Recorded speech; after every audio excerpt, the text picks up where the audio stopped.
Assalamu alaikum. Before we get into this episode, I just want to take a minute to tell you guys about an institution that's really doing things differently. I've spoken about these guys on previous episodes of Freshly Grounded. They're a partner of ours I'm so proud to be working with, and that's the International Open University. So in a second, I'll get into some of the subjects that you can study.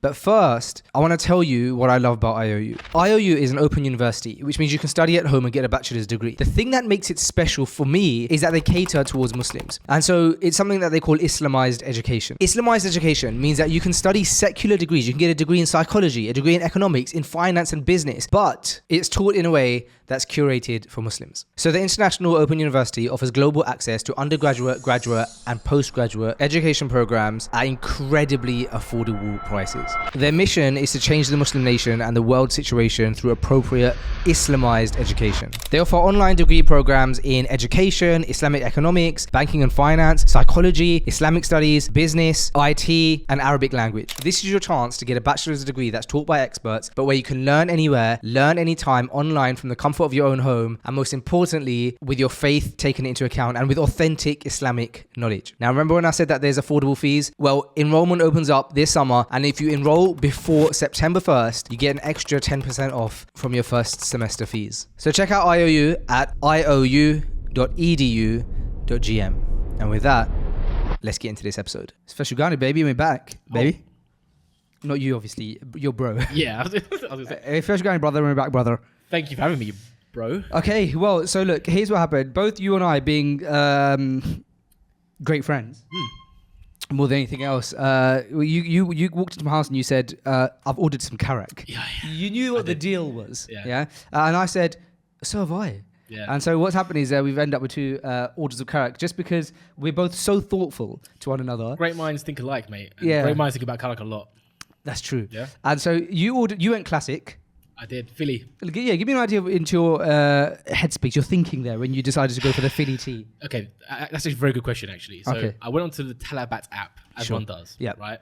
And I realized that most karak places are actually not delivering within about 30 minutes. I thought, you know what? Not going to work for me. I want karak quickly. Oh, you're optimizing for speed. Optimize for speed. All right. Now, there was one who was delivering within 20 minutes, which is, I won't name them, one close by. Okay. Haven't had the most amazing experiences with Right. those karak guys. Sure. So I went for the classic, man. I thought, you know what? It's an FG night. We need the classic karak. Fine. So you're going for speed but reliability. Exactly. I didn't go purely for speed. It's very important. Yeah, I it mentioned is that. important actually. Yeah. Yeah. So I did the opposite. I thought we always order Philly. The slowest one. Actually, it was slow, wasn't it? I thought we always order Philly. I'm just gonna type in chai. No, I typed in tea. I think no chai. I don't know. I typed tea in a language, and I thought I'm just gonna go for the top one. Yeah. And that's what I did. Okay. So we have with us now an unbranded tea, and we have a branded Philly tea, and we're going to taste the difference. Okay. Although my one's a masala tea, because I really went like, let's just go for Yeah. what we're not used to. Okay. I do like those actually. Yeah, all right, fine. So, We should do like a blind test where it's like the one person doesn't look and that's true. try. If we had effort, If we and energy, cared yeah. So the camera's quite close to me today, so you can't see. But this is the unbranded one. It's literally unbranded. It's just coming in Literally a pouch. foil pouch. Yeah, at least Philly's one comes in. It's the same thing, but it's coming in a nice branded box. So Yeah. already, I think Philly's one on presentation and cups. I mean, look at that. You know what? Look at that cup. Listen, I'm a big Philly fan, Yeah. right? You don't like their cups? Bro, Look at that versus the branded When one. I get a karak, I want one of those cups. No. Those little, the unbranded, Fair generic. It just makes me feel like I'm having a karak more. That is like, obviously you want your cup to be branded and stuff like that, but it's like Look, they've updated it. It says 20 years of brewing excellence. okay, the Philly's branding is fantastic. Don't get me wrong. Yeah.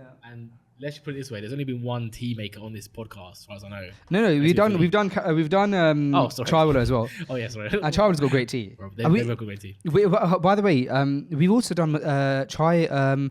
We've done So it's chai and co. Oh, is it? Again, you like that one? Oh yeah. No, I mean, okay. I mean, like to actually have the like founder of it on the podcast. Oh That's yeah, what I meant. yeah. Not like yeah. we had it in it. We have had. We've had many a karak. We have had the founder of Yeah. Philly Tea pouring on our us podcast, tea. pouring us tea. Yeah. And all right, so let's try the Yeah, unbranded one first. I'm interested. I think this is going to be your classic. You know, it's 2:00 in the morning. You're on your way home. Yeah. And you know, you just stop at a petrol station, Oh, a gas station, and you get that gas station karak. Classic. You know, 1 dirham or something. Vibes. I think that's what this is going to taste like, although this did not cost me 1 dirham. All right, I'm gonna pour you half a cup because we've got lots of tea to try, I like that. and then let's give this a try. So this is just to manage your expectations. This is masala tea. Yeah, the colour's good. Color is good. Right, Color it's is good. Yeah, it's brown. got- Yeah, I've got I like my tea brown.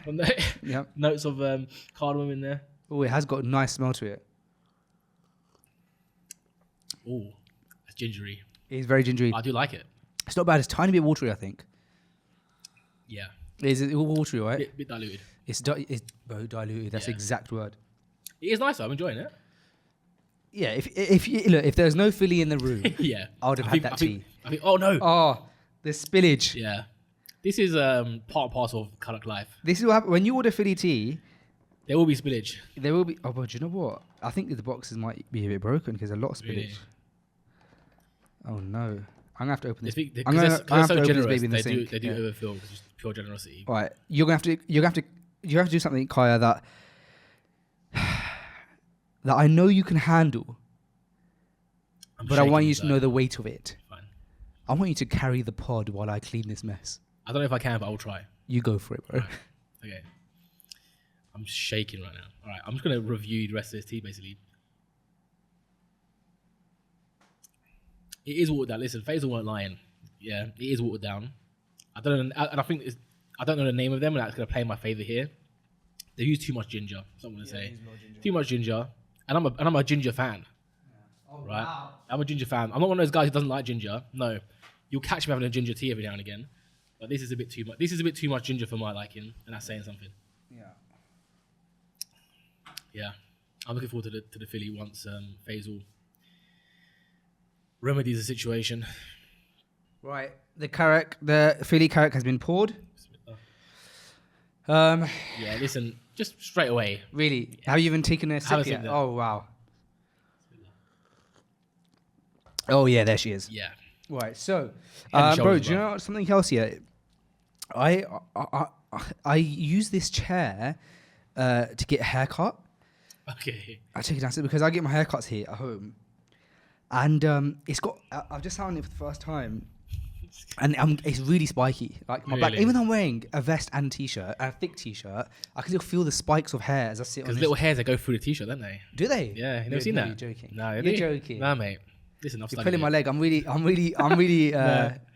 No, What's the word when you believe anything? gullible. Yeah, I'm really gullible. Yeah, Have you noticed that about me? I want to say that. If anything, you're quite skeptical.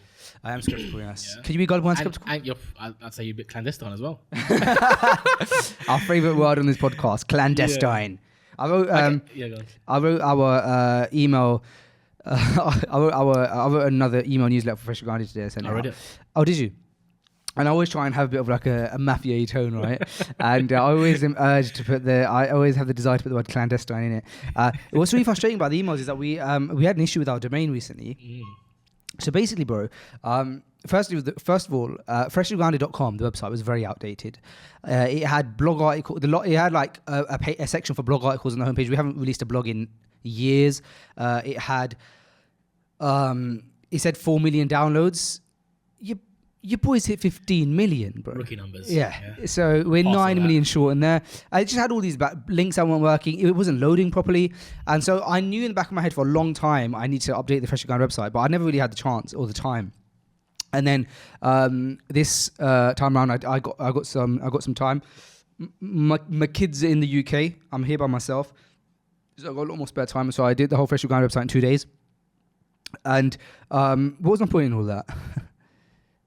New website. Oh right, yeah. So what happened, bro, is we did the Asim al Hakim episode, which by the way we haven't even discussed. We should talk about because last time we spoke was when the episode was happening. So on that episode we had a sponsor, right, Gaff, and he basically sent me a link for his for his sponsorship, like where people go to sign up, and it's a really long link. And I thought I could just do that, just put the link that he's requested me to as the sponsor, or I could try and help the brother out.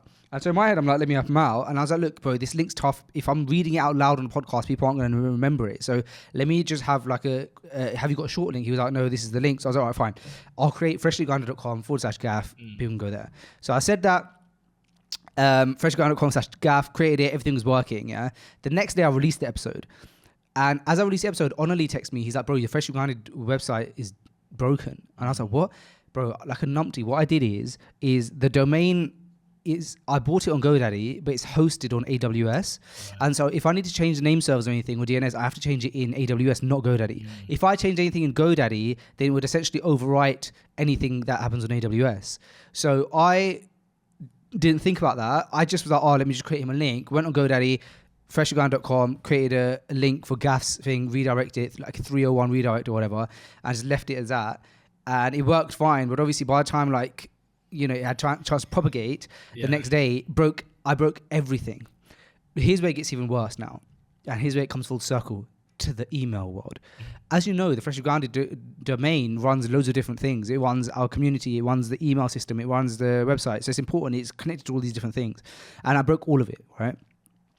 It's actually an easy fix, you just have to re-put it on AWS. But for the emails, it was a problem because an email went out around that time. An email was scheduled at the time that the link was broken. By the way, we built up a really good email open rate. What I mean by really good is general open rate is about 22% in the email world, and a great email open rate would be 40%, 30%. We had the email open rate, I think, average like 46%. We had a great email open rate, and that's valuable for us, bro, from a monetization perspective, because we don't put ads on and stuff on our content, or as in like YouTube ads. We have like ad space on our email newsletter, for example, which is probably our most common way of monetizing. Bro, the email was scheduled when the domain was broken. Google or whoever manages email domains basically clocked that we're sending it from this dodgy domain that's broken. And in one email, our open rate went from 46% to 2%. From a business perspective, that's horrible for us, because if anybody is in the email world, they know that it's almost impossible to get out of people's junk mail. So what happened is, the reason why I went 2% is because when it was going to people's emails, it was like, we don't recognize this domain, and so it went to everyone's junk mail. So now we've got thousands of people on our email list, and because it's gone to the junk once, it's hard to get out of the junk. They have to almost manually approve it to not be junk, which thousands of people aren't necessarily going to do. Let me check this, because the one you sent today was not in my junk. Yeah, because I fixed it now. Okay, how'd you fix it then? So what I did is that we use Beehive to send emails, and within Beehive, I could keep everything the same in terms of keep our emails and the software and everything, but just change the sending domain. So I changed the sending domain to fgtribe.com or something like that now, and so that's kind of fixed it. Our email open rate is back up to 27%, still not 46%, but it's building up slowly. But it's a really, really sensitive thing to like, email is a very sensitive thing because it's so valuable, but when that happens, bro, it's drama. Why don't you try like the next one, send it back, now that FG domain is fixed, send it again, and it may just go back to how it was before, because it can't get worse. It can go back to like 2%. It would go back to 2%, bro. If you're using it because now what's happened is in terms of your inbox is seeing it as a new email. Yeah, I know, but when it came in on a broken domain, Google's thing says dodgy junk. Yeah. But now it's going to come in on a domain it does recognize. So it may revert back. I think once an email ends up in junk, a person has to manually say this is not spam in order for it to go back in the inbox. I don't think it's just like sometimes the email comes in junk and sometimes comes in. I might be wrong. You're not wrong, but this might be a special case just because of how it happens. I don't know. Yeah. I mean, the worst case scenario is you test it again and that really is broken. I've had to rebuild it up to 27%. But that's on FG Tribe, isn't it? So that's safe. It's not safe because that's the same. I'm using the same system. Bro, if you want to have a fight, exactly. Tech bros go at it. So fair enough. Inshallah, you get the FG Tribe back up there anyway. So yeah, that was a bit of a kerfuffle, man. After and oh, bro, shall I tell you what else happened around that episode time? All right, remember when we did that episode? So this was about 3 episodes ago when you and I discussed that I've got the Asman Hakim episode. In that same episode, I basically said to you, bro, I've come across this amazing software, Podcast AI, and you can even use bad quality mics, and it doesn't matter. It's like podcast quality, and I've tested it out, and it's sick. And I had tested it out, but I had tested it out on like 30-second, 1-minute videos. I hadn't necessarily tested it out on an hour-long podcast. Right. I take back everything I said in the episode. Bro. It sounds too good to be true. Bro, it's been a nightmare. Really? So I'm now traveling to Jeddah to get this episode, yeah? And I'm thinking I'm traveling as light as possible because it's going to be so difficult to travel all this equipment. But also, bro, when I travel, because I only had hand luggage, I could have traveled with my mics in hand luggage. I had the space and the weight. But in the past, when I've traveled with my microphones in hand luggage, look at this mic here. Take the cage away, take the wires away. It looks like it could be something dodgy, right? In the X-ray scanner. So I've actually been stopped numerous times when they've scanned it. They've gone, oh, you got these two like metal things that like are unrecognizable, and they open bag and it's just like long. I have to explain to them that create content, especially someone like Saudi. You're taking cameras, you're taking equipment. You don't want them to be like, what you planning to take videos and stuff off in our country. So thinking about all that, I thought, I've got this great software now. I'll just record audio on our little clip mics, and then I'll just put it in the software, and all is good. Bro, worst decision. I should have just paid 25 quid or whatever for extra luggage that I just, because when you book in checked in luggage, the mics is fine. They don't, whatever. I should have just paid the money. It's a big episode, and just made sure we had good quality audio. Because, bro, if you've listened to the episode, the Sheikh, may Allah honor him, bless him, sounds like a robot. I sound like a robot because it's very. It didn't sound that bad, honestly. But it's noticeable. So your trained ear, yes, but for me, I just listen to it like a normal podcast. But also, bro, if you listen to Dr. Asif episode, because again, what had happened in Dr. Asif episode, which was the episode I shot just before or after that, just before that, is again his audio bugged out, and I was like, don't worry about it. Like, I got this software. Like, I didn't even try and fix it. I was like, it's calm. Like, it will sound perfect. So then I used it again, and bro, what it does is, even though it, for the most part, does make the audio sound better, it like merges words. So if, for example, you say mashallah, it might come out as like that. Right. And I didn't know that. And so if you listen to this episode, there's a lot of times that happens, which is frustrating. So I'm like not using that now. Not for long podcasts. I'm back to, we've got so many professional mics. I've actually bought different types of professional mics so that it's easier to travel. As you know, we've got the handheld ones for when we travel. So I just need to go back to that. It was a bit of a nightmare in that sense, but it's a lesson. And a lesson learned, as they say, is learnt well. Exactly. I feel like this is AI in a nutshell right now. Yeah. And it's buggy. It's buggy. I feel there's a lot of hype around it. And again, it's good at certain tasks. I think a lot of people have like very high expectations of it. And this whole like, when was it? 2 years ago now, OpenAI, ChatGPT 1, then it was like ChatGPT 3.5. And like number 4 was meant to be the big like, turning point of human civilization. Like, we're never going to go back to... And it kind of come and went, and it's like, yeah, it's good for certain tasks, but I write about this on LinkedIn sometimes, where it's like, cheeky plug. Yeah, for LinkedIn. When you go past 30 years old, you plug in LinkedIn now. Yeah. Hey, I write about this on LinkedIn now. No one under the age of 30 has ever plugged their LinkedIn. Exactly. About like the limitation of ChatGPT, right? And it's like a lot of, I know other people say it as well. You can kind of tell if ChatGPT writes a paragraph and you're reading it, you don't know who wrote it, you just tell ChatGPT. Something about it. You can't even pinpoint what it is. It's not even the tone, it's just something about it. It's like, that's not a human that wrote that, right? And I saw a quote the other day. I don't know if I said it on the last podcast or what, but someone said AI is replacing marketers the same way that microwaves replaced chefs. Right. Yeah. It's like, yeah, you can use a microwave to cook a meal, but you're not going to replace a gourmet chef or even a normal chef. Right. It's like, you can tell when a microwave meal has been served to you. Yeah, it's good enough, you can eat it. It's got a place in life, but it's not going to mimic or beat an actual trained chef. Right? Yeah. And I feel that's the same across the board: marketing, sales, editing. I just don't think it's there yet. And the more this goes on, the less confident I am that we'll ever get there, to be honest. I disagree with you on some of those things, but I agree with you on some of them. So I think you're right with the text thing. And when I first started using ChatGPT, for example, it would be very text-based. Write me this, write me that. Yeah. And or idea generation based. Idea, and it's not great idea generation, bro. I mean, it's not, but I use it for that. I use it just to get my creative juices flowing. That's what I use it that's good. Yeah. But however, I think if you know how to use it, I use it every single day. And I think I use it in the way that it should be used. So I think that with AI, what will happen is people will figure out the best use case for it. And at the beginning, everyone's like, oh my gosh, I can write anything. Write me a poem, right? It's like, that's not the... Now, bro, I don't use ChatGPT necessarily for idea generation or text as much. Now I use it for stuff like, it's incredibly time-saving when I'm trying to run an automation, and I need it to write me a piece of code that can like, and then tell me exactly how to plug that code in, so that my automation could work.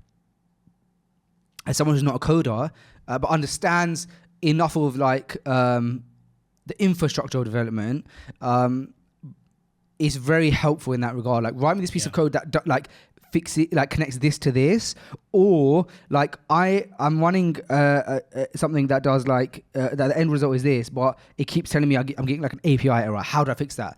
Give me a step by step, and it will literally say, right, log in, check this. Are any of these broken? I'm like, oh, that is broken, yeah. And so, okay, what you need to do that is replace that with like this key, not that key. It's like, oh, now it works. So that process, which would have potentially, each problem could have taken me a whole working day, hours, now takes 5 minutes because I can get that step-by-step process. I think that's what it's useful for, time saving in that regard. Yeah, I agree. That troubleshooting, problem solving. Yeah, I agree. That it is very good at that.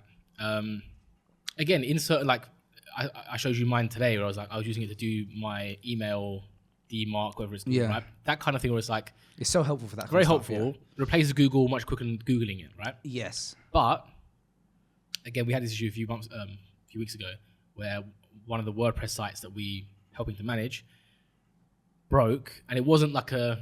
Yeah, it wasn't necessarily giving us the right script. And the reason why is because it wasn't like a common problem. It wasn't like a Googleable problem. It was a very intricate little thing, and it couldn't quite work it out.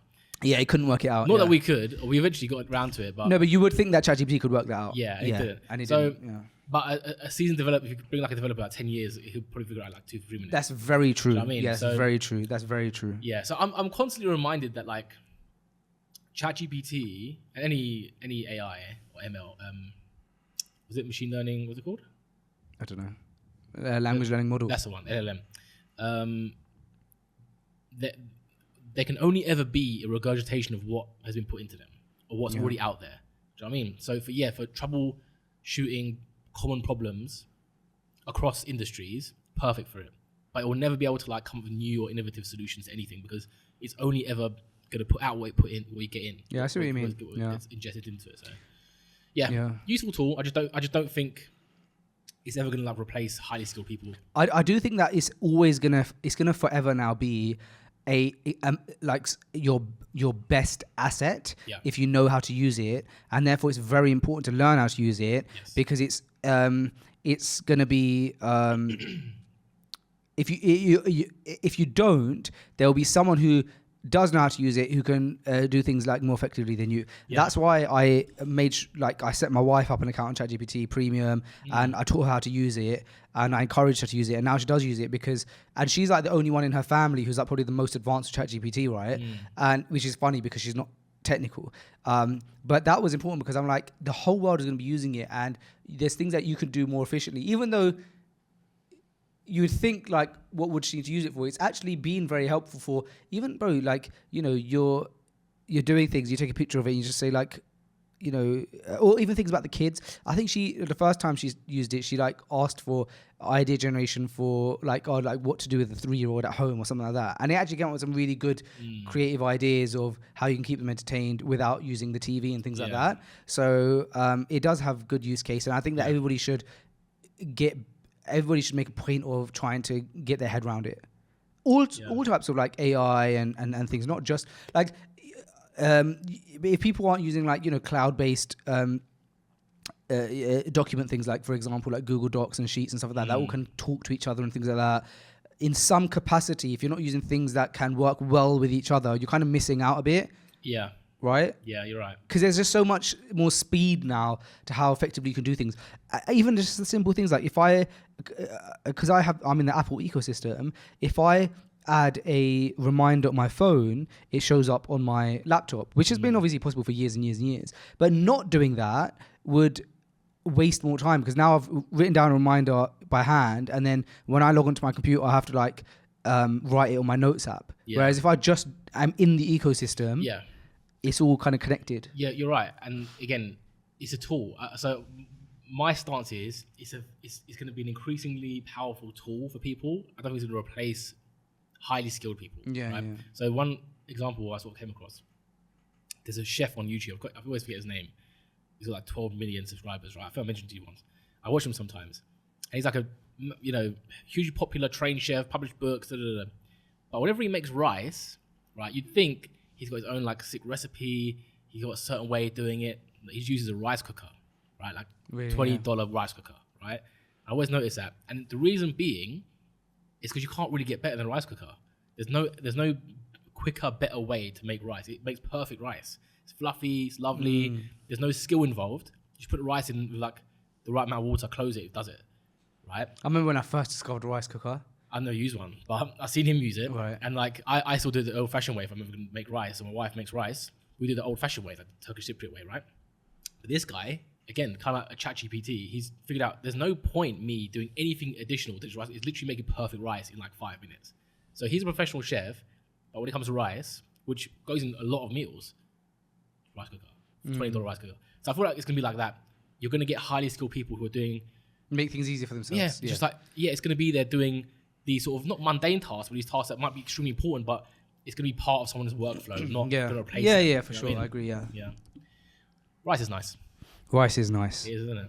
Egg fried rice. I'm trying to eat less of that, and I'm trying to eat less rice and less pasta because I just heard that it's Sounds horrible, not mate. good. Sounds like a terrible... It's been okay, actually. I've replaced it with potatoes, so I don't know if I'm actually... That doesn't fix anything, does it? I'm still eating carbs, yeah. Like I heard bread, rice, and pastas are bad for you, so I'm eating potatoes now. Yeah, that makes a difference. I could be wrong though. Surely potatoes are a little bit better. Basically, I found in Carrefour, I found these like spicy potato bites, right? And they're just little cubes of potato that are a bit flavored. That's all it is. And I put it in the air fryer for 8 minutes, and I get really nice crispy potatoes. And I just put my protein over that, and then I eat it. Air fryer is something I've only been introduced to like the last 3 or 4 months. Oh, no way. Obviously, I knew about it, Yeah. but I just never got it. And speaking of microwaves, me and my wife have never had a microwave. Oh, no way. You're one of those couples. Yeah, by accident. So the first place we moved out to as a married couple, there just wasn't much space on the counter. So we just thought, just won't get a microwave for now. You don't really need a microwave. Don't need it, no, right? Of course you don't. And we, after about a year, we realised that it wasn't a conscious thing. We haven't got a microwave, right? And then if you want to heat up, put it in the oven, whatever. So you still don't have a microwave? No. No way. I've never noticed that in your house. Yeah, I just, like, again, not consciously. I haven't got a stance against it. But just from that time, just got used to having it. Come to think of it, I've never seen a microwave in your house. This is it, because I don't have one. You're telling the truth, Kaya. But recently, my wife's cousin bought us an air fryer because he noticed that we ain't got a microwave or an air fryer. I was like, what are you guys doing? I was like, you seen Taliban? Yeah, it's a game changer, right? Yeah, it is a game changer, man. Yeah. And I've read like not conspiracy theories, but like studies on like how it can be bad for you. bad Like for you. anything, like microwaves. Yeah, exactly. So sleep I training. threw that away. Yeah. I threw that away. Now we use it. No, but it is brilliant, man. It is very, very good. Yeah. I don't know how different it is to oven.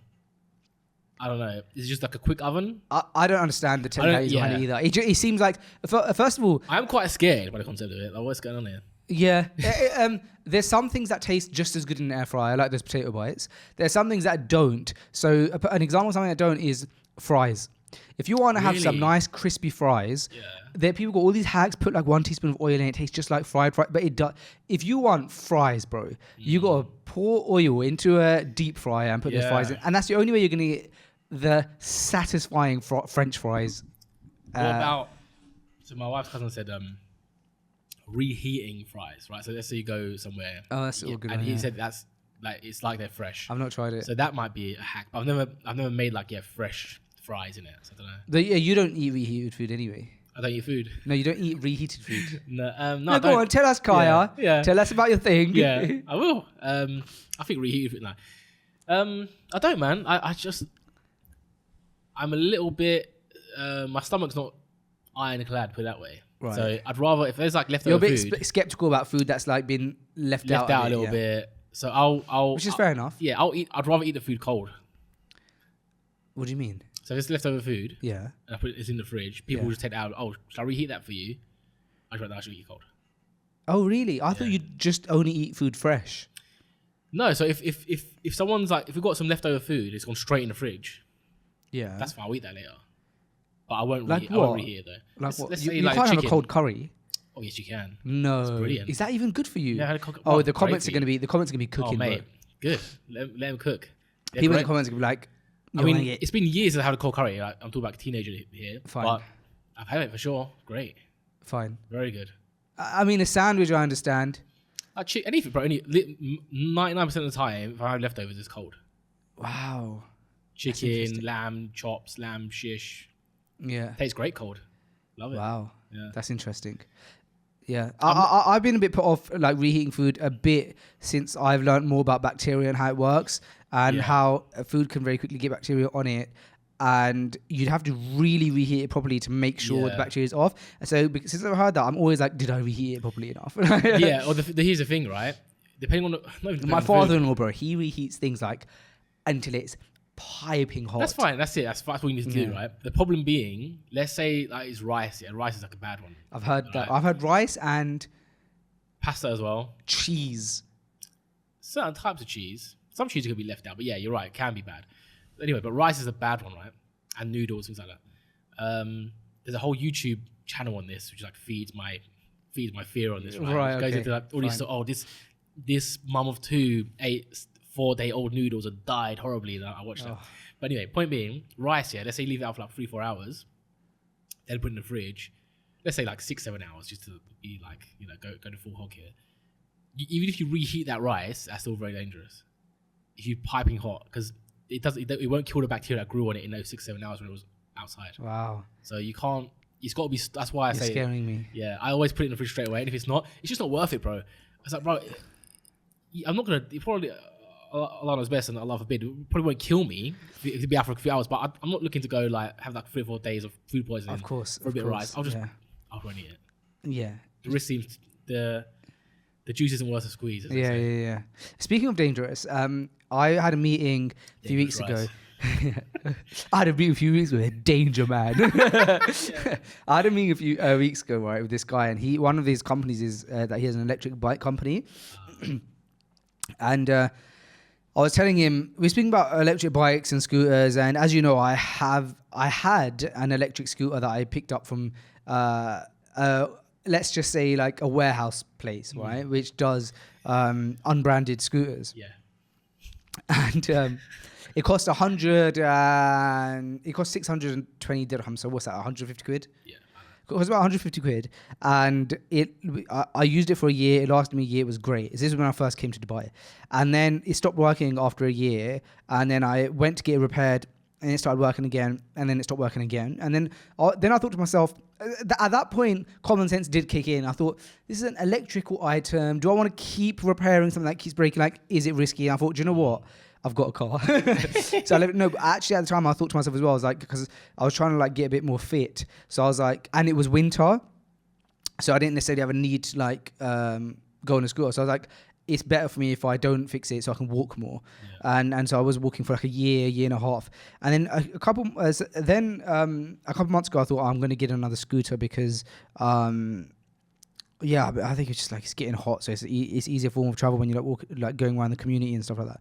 Anyway, I had a meeting with this guy, and he was like, when it comes to stuff like electric bikes and electric scooters, you have to be really careful, because if you get these ones that are just like off-brand, off-market, he goes, a lot of them can be like someone's just gone and picked up, like they're picking up the different parts, they're grabbing a random battery from a random battery factory and plugging it into a scooter, and they've not been quality controlled, quality checked. And he was like, there's so much that can go wrong. And I was like, what? And he said, like, for example, you could be riding a scooter at 20 miles an hour and then the brake fails and then you're like at a traffic light or something like that. And then he said, there's also been reports of like batteries just like blowing up when you leave them charging overnight and things like that. And when he said that, I thought to myself, on the topic of the juice not being worth the squeeze, I was like, you know what? It's just not worth it. He's right. Because at the time I was thinking I'll just pick up another one, 150 quid. When he said that kind of knocked me into gear.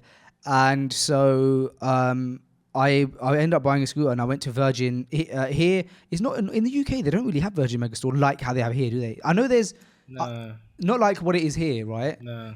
Here, Virgin Megastore is quite a big deal and a big store. It's in all the malls, and it does like what even kind of store is it? It's like everything. It's like an everything store. Department store. that what it is? Yeah, it's almost like a department store, isn't it? Like that electronics department. Yeah, but it's a bit high. When I say high end, like, you know, they're only in malls. It's a big brand name, Yeah. Virgin. It's like super trustworthy. They only got big brands in there. And so I went there. I went all in, bro. I was like, if I'm not getting it from there, I'm going to like the. Yeah. So I went to Virgin and I picked up a Segway, a scooter by the brand Segway. It's called like a Segway 9 bot. It was expensive. Paid double the price that I was going to pay, obviously. But bro, no regrets, man. It just like, you can tell the thing is in a lot, like, you know, a lot safer. And then I bought it, and then I went to the UK.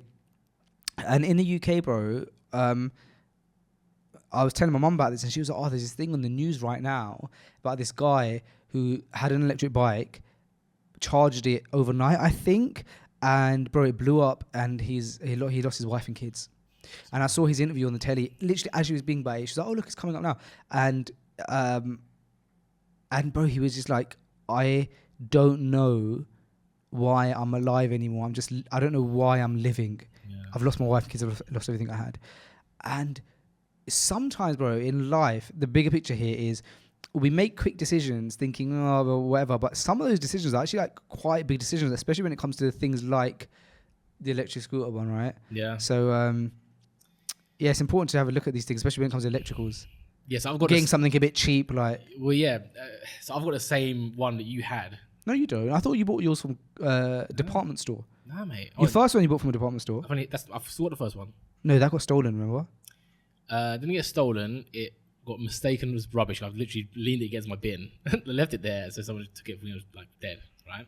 I also left a charger on it. Don't know why. You left it next to the bin and someone took it. Because that's normal here. Like, you leave something next to the bin. If it looked like scrap. Because in the hindsight, first of all, it was stolen. I realised, wait, I leaned it against my bin with the charger like, on it. Like, literally looks like scrap. Of course it does, yeah. So that was that. But I went and bought an you bought the same intelligent one? man I am. Fine. Went right back to the same place. Bought the same one. Okay. And I still got it. When was it, man? 2 weeks ago. Basically when it started to get hot, right? It's definitely within the last month, right? Going door with it, and suddenly just went back down to like walking mode, and it had like the little temperature gauge on it, so too hot basically. And you'd think then I would come to my senses and stop using it. Instead, I was like really pushing it to try and go. But I haven't really used it since then in the daytime. So I can see what you mean. They're not probably that reliable, that safe. So I'm probably going to get rid of it. And it also reminds me of that saying, what's it? Buy it cheap, buy it twice, something like that. Because you said, like, this one costs double, but you get what you pay for. You get what you pay for. Buy it more expensive, and you'll buy it once. Whatever it is. There's some sort of saying like that, right? And I think that will apply here. Because I imagine it's about to break. Like, it's literally telling me you can't go in the heat and stuff like that. So, like, bro, if you're buying a car battery, and someone was like, "Oh yeah, this one's like, oh, it's unknown brand. It might be yes, like, please. Yeah, exactly." Or you go, "Do you know you buy a proper battery, £50 right? cheaper, is it? Yeah, that's what I want." So I'm not even joking, by the way. That's what I do. Really? That's what I do. Well, I suppose it depends who it's come from. Like, the thing is, the only time I bought a car battery was from AA, so they're probably gonna sell me a legit one. Yeah, I mean, so here's the thing. I went and I had to get new tires. This was last year, like late last year. And tires are expensive, man. Tires are expensive. I had to get 4 new tires, right? All 4 of them are going bald. How much you pay for them? I can't remember now. It wasn't cheap, but there was like... You can get tires quite cheap, bro. What is the thing? So they offered me like 3 tire types. 2 were like German. Right. And 1 was Chinese. Right. Right. And the Chinese literally half price. Right. Right. It was. I think I paid like... I don't want to say it, I can't remember. I think it did end up being relatively cheap. I think it was like £300 for 4, something like that. Okay, it's not too bad, yeah. Too bad. That's not too bad. The German was like literally double the price, I think. Right. And I was like, I Googled it and I was like, Chinese tires. Are Chinese tires good? He told me the brand name, whatever the brand name was. Are they good? I was looking at it and they basically sounded like they made it exactly the same way. It's fine. Yeah. You know, and they meet international standards. So fine. But I don't think that applies to the scooters. But I do usually just go for the cheaper option. No, but you're right though, because I think there's a connotation or stereotype when something's Chinese, it's like worse quality or cheaper. But what I've realized here is that when it comes to car brands, bro, there are some great Chinese car brands. We've spoken about this in the past. Yeah, we have. Yeah, so we're Chinese EV fans, mate. Yeah. So made no mistake. Yeah, not that we've ever. I've never owned. But I think like in the UK, I suppose we discussed it, didn't we? Say like, why don't they exist? Why don't they do? I've started seeing videos now of like BYD in the UK. Well, BYD's become quite mainstream now, hasn't it? Yeah. It's because when you watch the Euros, it's like got BYD written. Is it? Yeah. Did you see any? You were in the UK recently. Have you seen any? Did you see any there? Not that I can remember. Apparently, in the US and UK, they put like big tariffs on them, like import tariffs. That's what I mean. Yeah. But apparently it's still working out much cheaper than like Really? Tesla.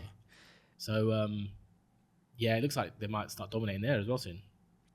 Yeah, I'm so happy I'm not into cars like that. Same. It sounds like such an expensive habit. No, sorry, such an expensive hobby. Yeah. Because I have I have friends and family who are really into cars, and there's always more you can do to your car. Yeah. You can get tints, and you can change it up, you can change the grille, you can change the exhaust. Like, there's so much you can do, and it's just such an expensive hobby.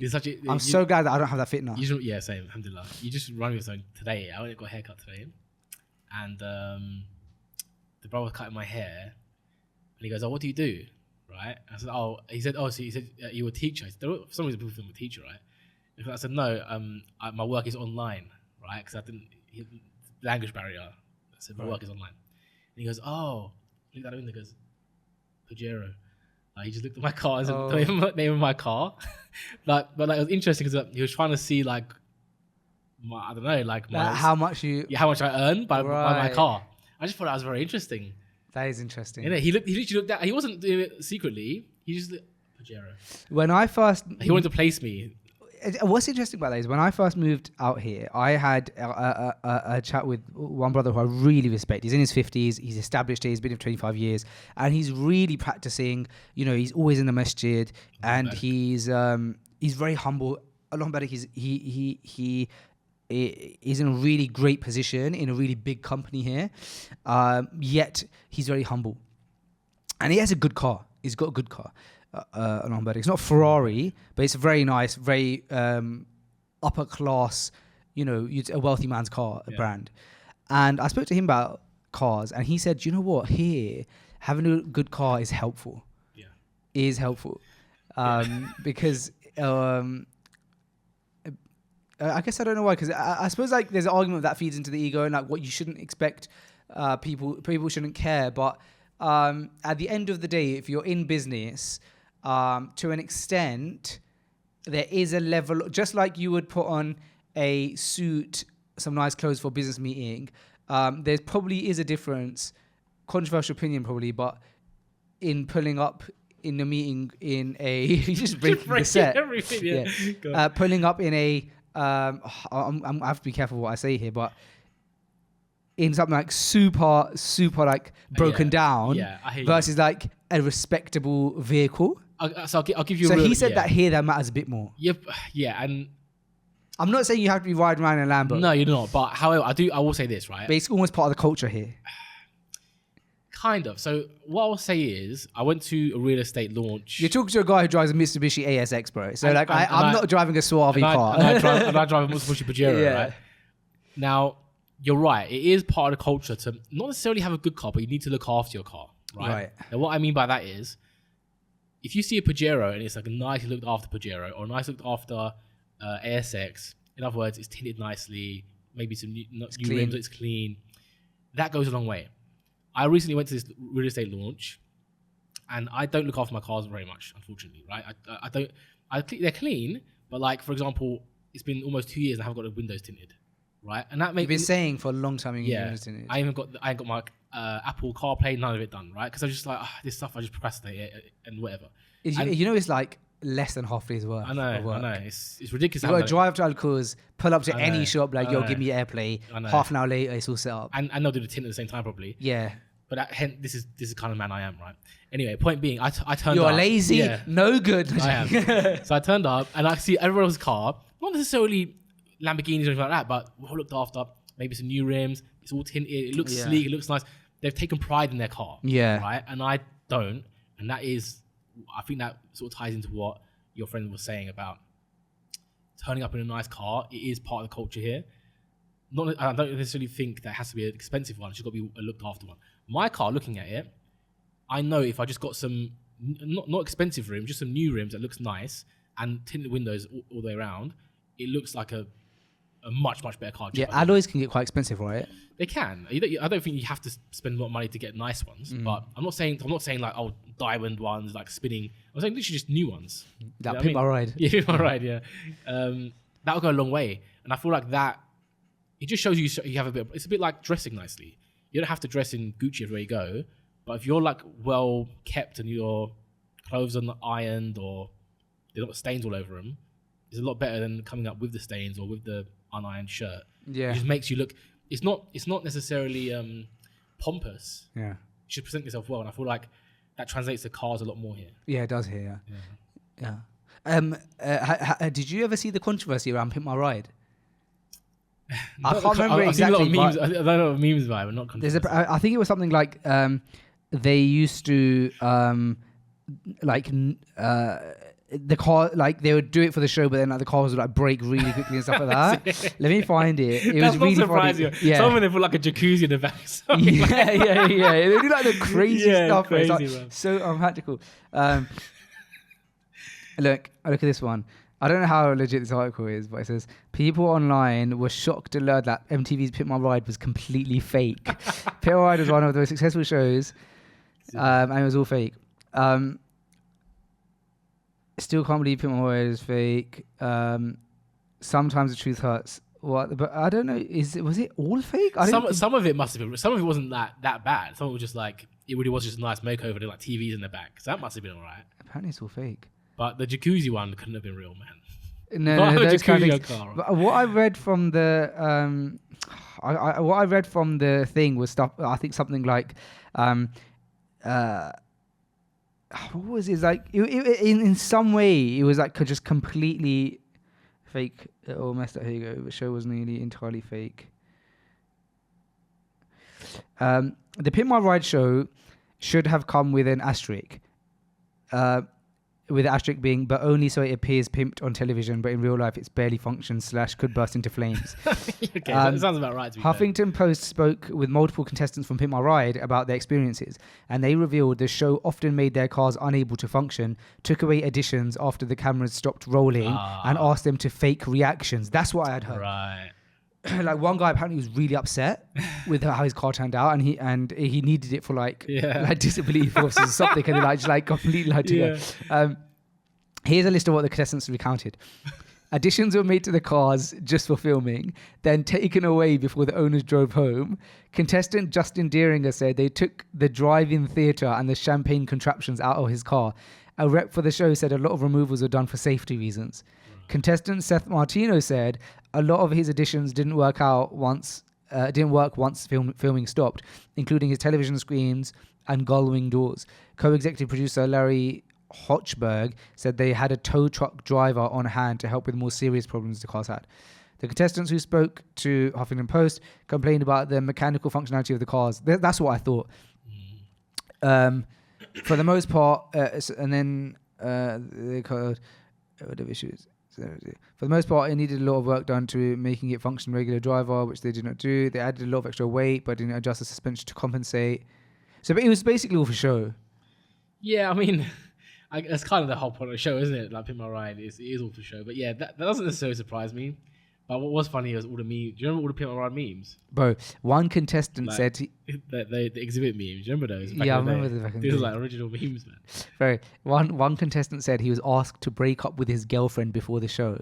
And another said they put a lot of candy bars in his car to mock his weight. Oh, no. One car burst into flames, although it should be noted that this was many years later after the car owner had worked on the car himself. However, most of the contestants said they enjoyed the experience and would likely do the show again. They also all liked the host exhibit, and Glazer recounted, I don't remember why he brought it up, but we were just kind of talking about what we were doing that weekend, and he said he's going to go down to hell to kill the devil. What? This has just completely changed. I don't know. But I remember like the memes that came out of it was funny because it was like they would take an aspect of the person's life and then they're just focusing on it and make the whole car about. So like the memes that would come out, it would like, yo dog, I heard you like pickup, so you put a pickup in your pickup so you can pick up while you pick up. Oh, okay. Because like they just laser focus on, oh, you like to swim? We'll put a jacuzzi in your car then, and like stuff like that. And I saw other memes more recently. Do you remember what's it called? Home Improvement? Not Home Improvement. It was an American show. Okay. And like they would go to like families who like they just lost a loved one or something big happened in their life, and they're like they needed like a boost, right? And they'd go into their house and like they would ask them, oh, what do you like, and this and that, and like one of the kids offhand said like they rode a horse like last summer, Right. and like they turned their whole room into like a horse stable. Oh right? my gosh. And so like the memes come out of that. It was like anything you just mentioned offhand, I'll just focus in on that and just do it on that.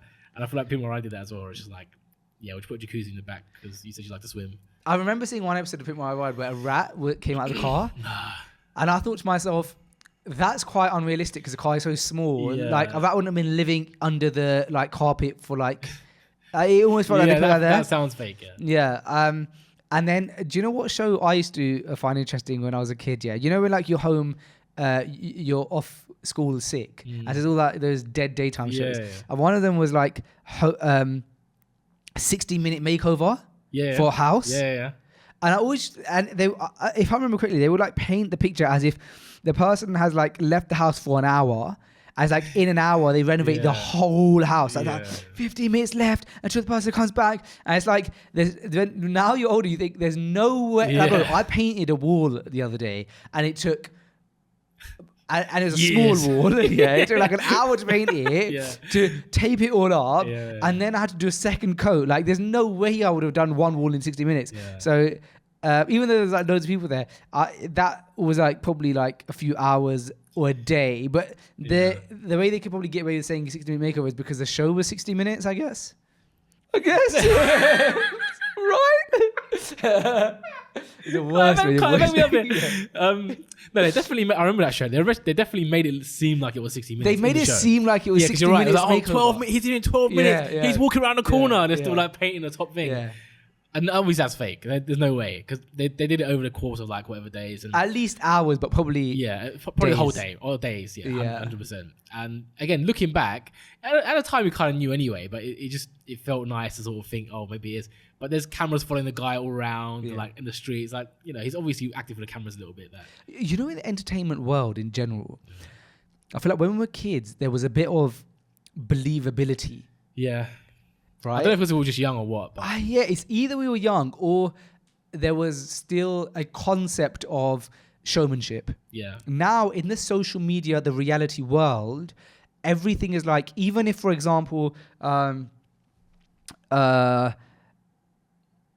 like you just know everything about everyone and you want to know everything about anyone and you research and you find out everything and all of this kind of stuff, and it's like there's no believability at all, which again, bro, like the entertainment industry is like not an industry to look up to, so it's not like, but I suppose just as a kid you kind of growing up believe some of these things. And then do you remember when I think like the Jeremy Kyle show got banned because he I can't remember why it got banned, but then like it comes out like Jerry Springer, all that kind of stuff. Like it was all like a lot of it was like kind of fake, and it makes sense because how else could you perfectly get a guy to come in at a certain time? Like you just you're right. Why did we believe those things? You know why? Yeah, I wonder.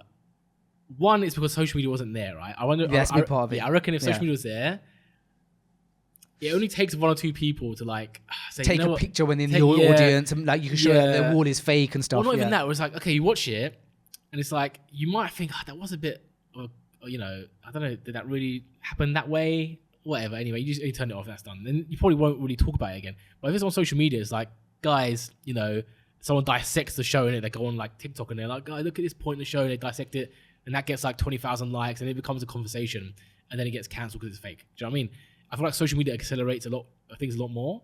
Whereas back in the day, if someone did spot that something could be fake, it would take a long time for it to disseminate throughout society that these guys are fake. Do you know what I mean? But what did we used to do without social media, man? Because we grew up still in a non-social media world. Like I know we were the last of it. I'm not trying to claim we grew up without technology, but I'm sure you still grew up with. The phone was connected to the wall. You had a house phone. Yeah. Internet was dial-up. So if somebody's using the phone, they can't use internet.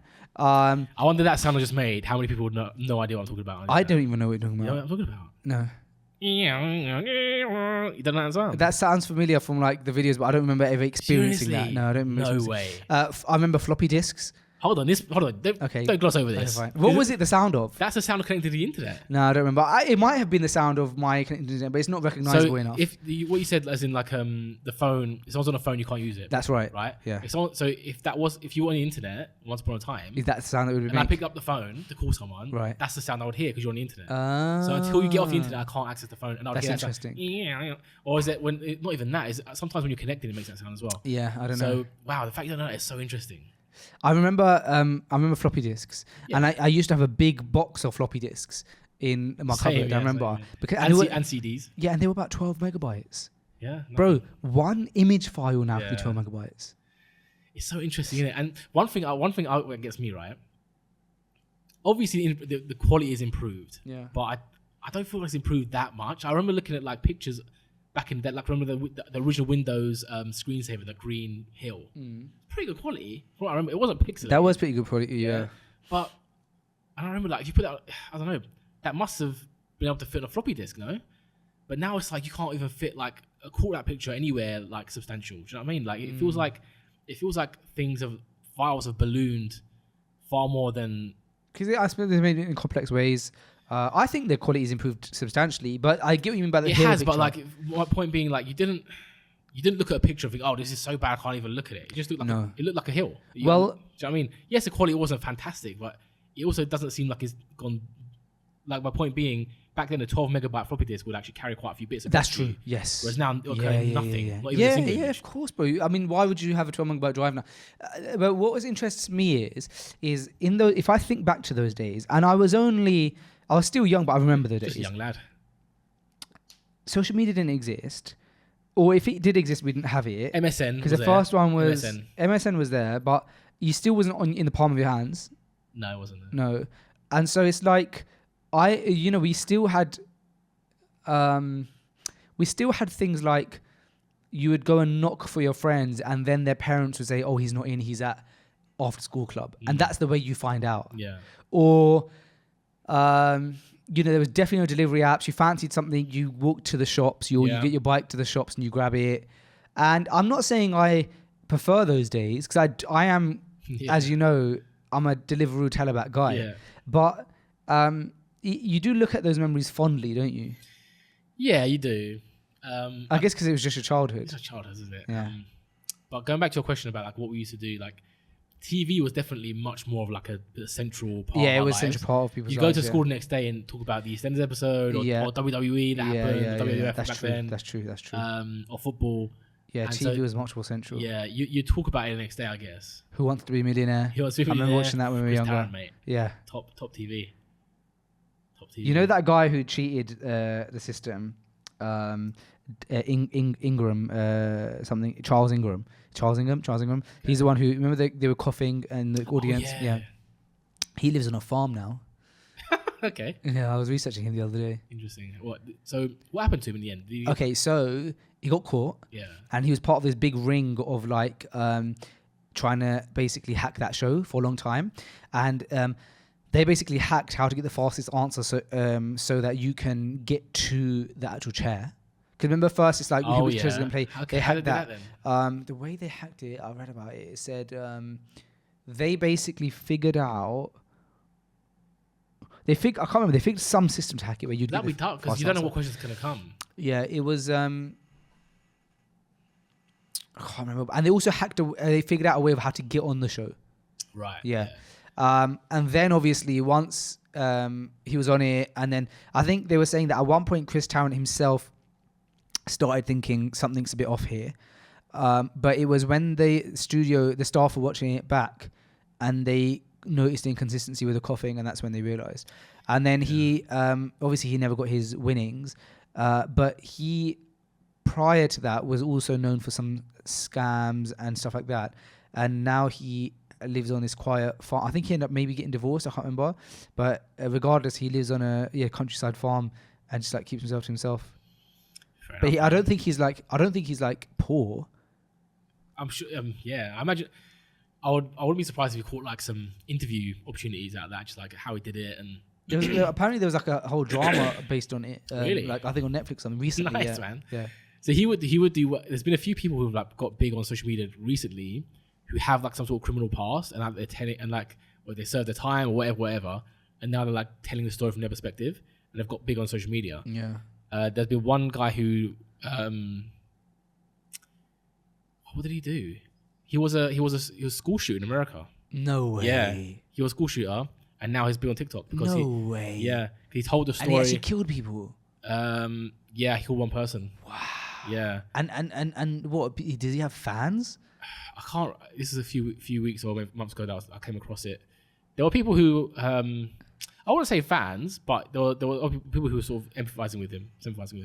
There was one other one where I'm going to be embarrassed because this is such a big one in pop culture that everybody would have known of. So I'm going to speak about it as like such a rookie, but I didn't know I still don't know too much about it. But there's a girl. Her name is Gypsy something. If I might be wrong here, but she basically. Her mum abused her and then she killed her mum, I think, and then she went to prison and everyone supported her, like, because her mum was like abusing her. Right. And she recently came out of prison and people were like really put off by the fact that as soon as she came out of prison, she basically did this like big interview tour. She just set up a Instagram page and like started like really going heavy on the social media influencing, and people were a bit put off by it. It just felt a bit distasteful. Like, you just come out of prison, you instantly like trying to monetize it. You definitely got to have a bit of tact with it. Yeah, but also like, bro, if you can like make money without having to like do a 9 to 5, and you can just like rake in interviews, tell your story. Oh mate, I'd be in front of the cameras all day. Yeah, like I'm setting it up when I walk out those doors, mate. But I think people found that quite. I remember seeing some commentary online that people found that quite distasteful. Gypsy Blanchard. I don't know. Yeah, it's kind of like we are. The fact that we don't know about it is actually quite reassuring. It's reassuring in a way, but it's also like we're living up to a stereotype of like, oh my gosh, those guys like don't know anything. Yeah, that was boomers, isn't it? We're going boomers, man. Yeah. Yeah, that was who it was. Yeah. But yeah, this concept of like So you know nothing about the story. No. Let me tell it to you. Claudine Blanchard was a 48-year-old... So you just call it Gypsy? No, I don't always call Gypsy. This is the woman who died. Was a 48-year-old woman who was found stabbed to death in her Springfield house. She was murdered by her daughter's boyfriend. The murder was planned by her daughter, Gypsy Rose Blanchard. No. Police discovered the body of Dee 4 days after the murder. Hours later, both of them were arrested. They both confessed to the murder. Media revealed that Dee would force Gypsy to pretend to have a severe physical and mental disabilities for financial and social advantage. Shortly before the trial, Blanchard pleaded guilty to second-degree murder.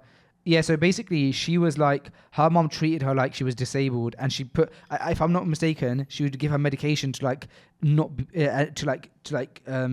slow her down, and she put her in a wheelchair, things like that, so that she would get sympathy, financial gain, and things like that, and so and she would like lock her away in the basement and things like that, and abuse her. So she's like a really messed up woman.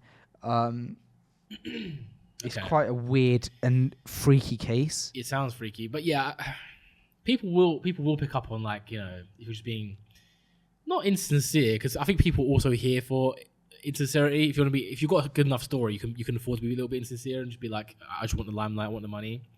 But there has to be a bit of tact to it. And it sounds like she overstepped the mark there. Really, on that tone, a line from a line I love that I heard once on a show, but I don't love it as in like, I don't think it's morally correct, but it was just such a sick line when I heard it. Yeah. Bro, I was literally like, honest, this is true, yeah. I was like walking past somewhere and this was on, yeah. It was like a mafia show or something. And I literally just heard that line.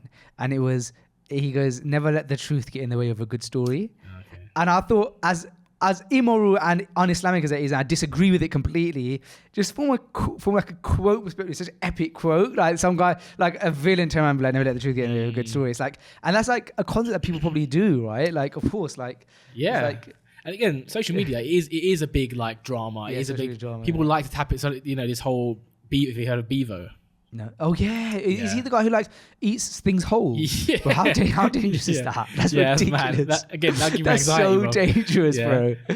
That's how he got big. Anyway, that's how he first got big, right? And then he got a following, and then so people liked him back then because it was like he kind of accidentally got big, because his whole spiel was, I'm gonna eat my dinner on TikTok, and that's my thing. I eat my dinner on TikTok, right? That's so bad. And then he one day he like ate a potato and was like that. Oh, no. He almost got stuck. And No. but he went down. Oh. But that's how it become a meme. Where it's like, oh, this guy doesn't chew his food, and that's how he got big. That's so bad, bro. It is bad. But then he changed everything. Once he started getting big, he started putting on his persona. That he's gonna beef everybody. And really? he went to LA and he's wearing his nice clothes. It basically wasn't him, right? Because he's got a bit of money. He was trying to he went on like different streams, tried to force himself into beefs and boxing matches. You know how like these guys do with other like semi-famous guys on TikTok. Okay, fine. Just to stay relevant, right? Right. So it's like clutching at straws to stay relevant. It was very obvious, and that turned everyone against him who first loved him, and now he's like on the downward spiral. So yeah, people were here for a bit of like insincerity, but there is a line.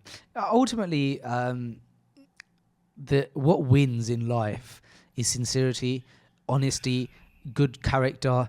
Basically, Islam. Yeah, basic Islam. Basically, like emulating the Prophet sallallahu alaihi wasallam. That's what. If you want to truly win, yeah, like some of these things are funny and things like that. But ultimately, if you want to win at life, you try and emulate the Prophet sallallahu alaihi wasallam. You can't go wrong. Actually, on the topic of emulating the Prophet sallallahu alaihi wasallam, we spoke about this previously on a podcast episode, but it's something that's been a recent thing that's come up again for me. When I was in London, I was like just eating so much, not because I was like made a point of it, but I was staying at mum's house, and my mum, bless her, man, like because her kids are coming around, the fridge is stocked, the cupboards are stocked, stacked and stocked, baby. Yeah. And so. You don't really have an agenda. Like I'm not at work. I was off work, and so you're here to eat. I was just like about. You're open to it. Yeah, and so I was open to it. And so, bro, the thing that happens then is in typical British like culture. Yeah. Everywhere I went, someone was offering me a cuppa. Yeah. My sister who lives in Saudi also had come down. So it was like a big family house. And so my sister would sometimes say, oh, do you fancy a cuppa? I'll have a cuppa. Mom, do you fancy a cuppa? Yeah, have a cuppa. Yeah. So you're having lots of tea. With tea comes the biscuits. Yeah. And then throughout the day, because you have your 3 meals, you go breakfast, lunch, and dinner, and then you have like so the point is that you're just constantly actually eating and you don't realize it. And then I would go to like my in-laws' house, and then you walk in and obviously you're a guest in someone's house. The minute you walk in, as a good host does, first thing to say is there's food. They'll make you a plate. Now after the food is dessert. After dessert is tea. With the tea is the biscuits, and you just and when you're in London, as you know, because you don't live there anymore, you're constantly visiting people's houses. Yeah. Like you're kind of like if you've got a big family or there'll be an auntie on my in-laws' side who she'll be like, oh, you guys are here, you have to come and do dinner at ours one night, and so I'm like, okay, we're going there for dinner. And so it's constant. And so I was just eating, bro. And again, I didn't feel full all the time. It's just that I look back at it now and just think I was always eating. Yeah. So I came back to the UAE and I said to myself, because I'm like in my own environment and stuff, I'm going to be very conscious of when and what I eat. And that's... It always reminds me of the Sunnah, which is I remember reading. I told you I was reading that Twitter thread about how the Prophet sallallahu alaihi wasallam why he would fast and the benefits of fasting, and about how the benefit of being in a hungry state. And when you're in a hungry state, that's when your body starts to heal itself, and that's one of the benefits of fasting. And so I wanted to. I kind of craved that hungry feeling again from that angle of not just constantly feeding myself in a fed state. And actually allowing myself to feel hunger and then go, oh, I am hungry, and then eat. And so being back here for a week now, I've eaten so much less, and it's made me. And by the way, like I like any issues with my stomach or anything like that I had in the UK, but all just vanished. Yeah. And it made me realize that it's not just about what you eat, bro. It's also just about eating less. Like you just, as a human, do not need as much food as you think you need. 100%. And we in the West. And in the very privileged lives that we have, where we're able to eat whatever and whenever we want, and go to restaurants and order Talabat and deliver and do grocery shopping, we eat a lot. Even people who are dieting, you still would find that you eat a lot. You're constantly eating, and there's so much beauty, bro. I'm eating 2 meals a day right now, and I'm eating one meal. It's and it's like super healthy. And then my second meal that you walked in on me eating is just an omelette, bro. And bro, I like so many of my problems just got away. I just feel so good. Yeah, this is it, man. And it's a shame that it takes Ramadan to come around for us to like rediscover, oh, I can actually get by on like one meal, you know? So something that I want to also kind of rediscover. Although I've been okay recently. What I'll do is I'll have a very small breakfast now, and then I'll have 2 meals, which ain't great. No, it's fine. But when I say small breakfast, I mean like it's a croissant and a coffee. So it's a croissant. Yeah. It's not great, but ideally, I want to get down to like just 2 meals a day without any snacking. No, bro, the problem isn't, it's that. The problem isn't actually the meals, ever, I think. I think the problem for 99.9% of us is the snacking. It's everything you do between meals. It's the, you know, to be fair, the tea that we just drank is probably 200 calories. Yeah. I mean, had we not drunk the tea, we would have been fine. And so I think it's that. And that's fine because it's a social occasion. We're doing a podcast and stuff like that. But generally speaking, when that's a daily habit, you're always having something. You know, you're at the petrol station filling up petrol, so you think, let me grab a chocolate bar or whatever. You're never allowing your body to not be processing food. Yeah, that's a good point. Your body's just always processing food, bro. Yeah. It's either processing food or you're taking new food in. It's like, when does it have time to pump blood around the other parts of the body, right? It's true. It's true, man. I've got to get better at that. Same here, bro. Like I said, in London, it was peak, man. That's why I'm like feeling so passionate about it now. Yeah. But it just reminds you again that the Prophet sallallahu alaihi wasallam is perfect. He lived the way that you're meant to live, from an activities perspective, from a enjoyment perspective, from a health perspective, and we're so weak to our desires. Yeah, aren't we? And I think that just trying to resist your desires in general, right, is like something praiseworthy. Even if it's like halal. Yeah, if it's mubah for you to have it, doesn't necessarily mean you should always obey your desire to have it. You know what I mean? It's not. You're not going to be sinning by doing that thing, but it's a good habit to be in, where it's like, just because I want it doesn't mean I have to have it now or I have to have it at all. You know, and I think that applies to a lot more than just food. And again, it's a shame that for myself, I've got to get around to Ramadan again to sort of rediscover that the barakah that comes with that mindset. So I think I want to try and apply that. It's good to fast, of course, from an Islamic angle, but you don't even need to go that far to get this lesson, in a sense. Like, obviously, there's a reward Islamically to fast, but I mean, like, if you just, like, I think one of the things that keeps me going until like 2 p.m. is the fact that I have a coffee in the morning. Yeah. So the coffee definitely suppresses my hunger. So if you just like have a coffee instead of breakfast, I found that to be quite good. But by the way, in the school runs, it's impossible. You've been doing the school runs. Yeah. I stopped the school runs 2 weeks ago. But I couldn't maintain this schedule, this eating schedule. I'd have to change it in school run because that drive makes you hungry. It takes it out of you, does. When I get there, I'm starving. Bro, why does it make you so hungry? I don't know. Bro, you know what it is, yeah? Driving is, this is going to sound silly, but driving is very slyly, very tiring.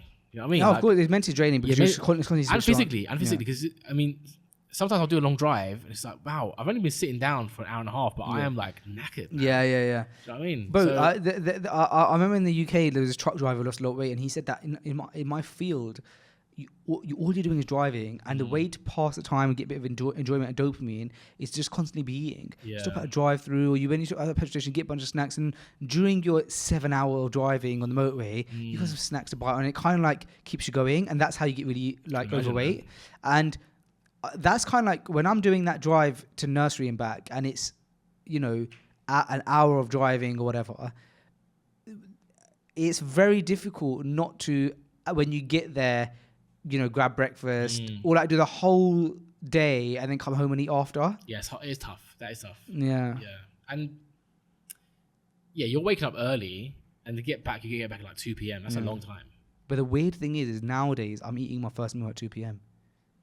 Yeah, I remember a time I could not do that if I was doing the drive does take it out of you. So if you're just at home, it can be done. Because you're right. So on the days that there isn't nursery, I'll almost sometimes forget about breakfast until like midday. Yeah, you have a coffee in the morning. Yeah, and then you go to Dhuhr, you come out of Dhuhr, you're like, I'm mad hungry. Yeah, but again, the other side of the coin is that's kind of because I was just in the house and I hadn't gone anywhere yet.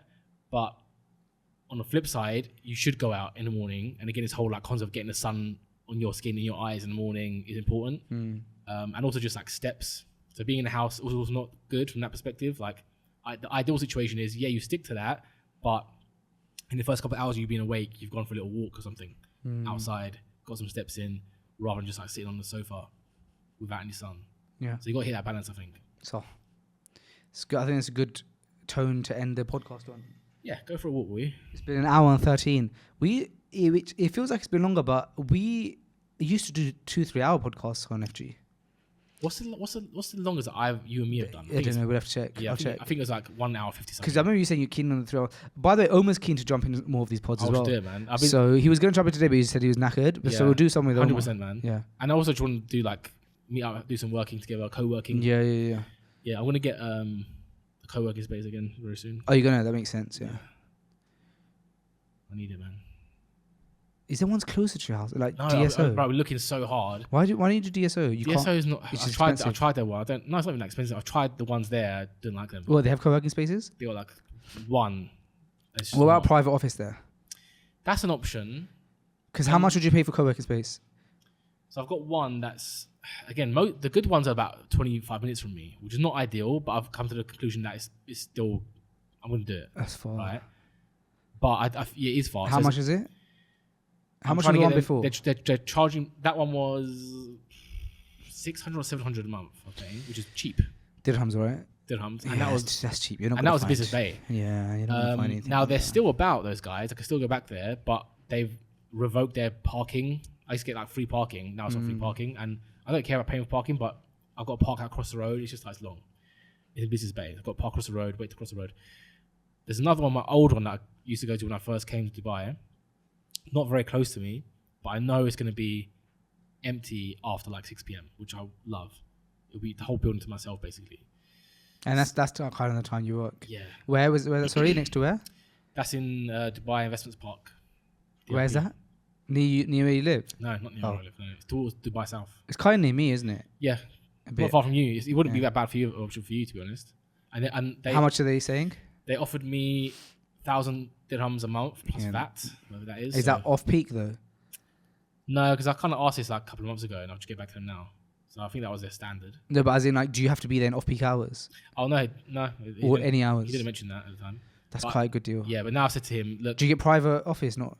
It's what he offered me before is not available now. It's like semi-private. It's like in a nook, but it's still open. If that makes sense. But you get your own nook. Yeah. Oh, that's cool. Yeah, it's pretty cool. That is pretty cool. But after hours, the whole building is mine. Yeah. Yeah, and I'm talking 2 floors. So I've gone back to him today, and I said, look, can you do it for 800? I'll have a bit of bartering. So I'm waiting for him to come back to me, basically. And I might just do that. Because, I'm going to spend an hour driving, but honestly, I think it's worth. Because right now I'm just in and out of coffee shops. Omar's in and out of coffee shops nowadays. He's doing something else, which you told me about. He's doing, I won't say exactly what he's... it's that thing where you go to any... He's got a package, right, where you can go to different places. I don't think it'll work for me. The more I think about it, I don't think it's going to work for me because it's more about... Their package is more about accessing their, like, leisure facilities, gym, pool and stuff. He's like that. Yeah, and that sounds nice, but there's no guarantee it's going to be a good co-working space. That's the thing. When he sends me pictures of the places that he's working at, and he sometimes sends me pictures, he's like, "Oh, come here and work if you want. Like, I'm here." It always looks like a really nice environment. Yeah. But I think to myself, I'm not getting the work done there. Yeah. I need to be pitched up. Yeah. I need to be zoned in. Yeah. And I just can't do that with just like, my laptop and here, this coffee shop, that coffee shop. I kind of need to be like really, really zoned in. I agree, and I haven't had that for a long time. So you haven't. You're mentioning that. I need to reactivate that. But yeah, that package is more for like the whole leisurely thing. Not leisurely, like getting access to leisure stuff, and I just don't know if it's going to translate into what I want it to be. Find out how much a really small unit in DSO is. Maybe we can split it, but find out. But I'll be very much on that because that would kind of solve everything for me. Yeah, it's very close to us. Yeah. Find out how much it is, but right now I don't have a huge need for it. But I don't. Given the right price, I can see an advantage. I guess. Find out how much. Bro, how big do you need for a 2-man unit? You know what I mean? You smaller than this, size. Smaller than this will be fine for me. Okay, I'll look into it. Find out the price. Yeah. What's the harm? Find out the price. What's the harm? Okay, slap a little IKEA desk in there, mate. Done. Yeah, exactly. Mattress on the floor. Yeah, I was thinking that as well. Yeah, and that's it. You just sleep, wake up. Yeah. All right, guys. Thank you so much for listening to this episode of Freshly Grounded. We'll see you next week, inshallah. Assalamu alaikum. Wa alaikum salam.